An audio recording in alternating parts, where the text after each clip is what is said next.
सवेरा होने पर मुनि वशिष्ठ जी ने श्री रघुनाथ जी को जो जो आज्ञा दी वह सब कार्य प्रभु श्री रामचंद्र जी ने श्रद्धा भक्ति सहित आदर के साथ किया। वेदों में जैसा कहा गया है उसी के अनुसार पिता की क्रिया करके पाप रूपी अंधकार के नष्ट करने वाले सूर्य रूप श्री रामचंद्र जी शुद्ध हुए, जिनका नाम पाप रूपी रुई के लिए तुरंत जला डालने वाली अग्नि है और जिनका स्मरण मात्र समस्त शुभ मंगलों का मूल है। वे नित्य शुद्ध बुद्ध भगवान श्री रामचंद्र जी शुद्ध हुए। साधुओं की ऐसी सम्मति है कि उनका शुद्ध होना वैसे ही है जैसा तीर्थों के आवाहन से गंगा जी शुद्ध होती हैं। गंगा जी तो स्वभाव से ही शुद्ध हैं। उनमें जिन तीर्थों का आवाहन किया जाता है उल्टे वे ही गंगा जी के संपर्क में आने से शुद्ध हो जाते हैं।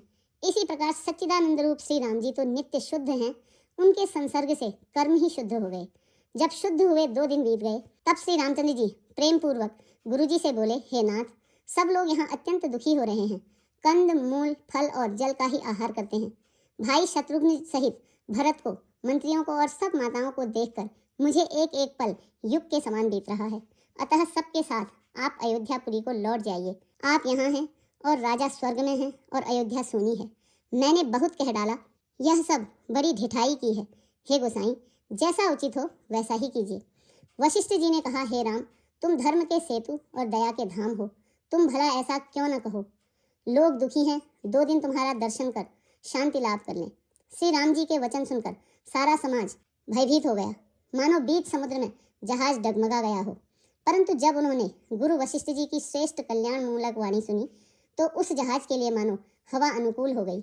सब लोग पवित्र पयस्विनी नदी में तीनों समय सवेरे, दोपहर और सायंकाल स्नान करते हैं, जिसके दर्शन से ही पापों के समूह नष्ट हो जाते हैं और मंगल मूर्ति श्री रामचंद्र जी को दंडवत प्रणाम कर करके उन्हें नेत्र भर भर के देखते हैं। सब श्री रामचंद्र जी के पर्वत कामदगिरी और वन को देखने जाते हैं, जहाँ सभी सुख हैं और सभी दुखों का अभाव है। झरने अमृत के समान जल झरते हैं और 3 प्रकार की शीतल, मंद और सुगंध हवा तीनों प्रकार के आध्यात्मिक, आधि भौतिक और आधि दैविक तापों को हर लेती है। असंख्य जाति के वृक्ष, लताएं और तृण हैं तथा बहुत तरह के फल, फूल और पत्ते हैं। सुंदर शिलाएं हैं। वृक्षों की छाया सुख देने वाली है। वन की शोभा किसके द्वारा वर्णन की जा सकती है। तालाबों में कमल खिल रहे हैं, जल के पक्षी कूज रहे हैं, भौरे गुंजार कर रहे हैं और बहुत प्रकार के पक्षी और पशु वन में वैर रहित होकर विहार कर रहे हैं।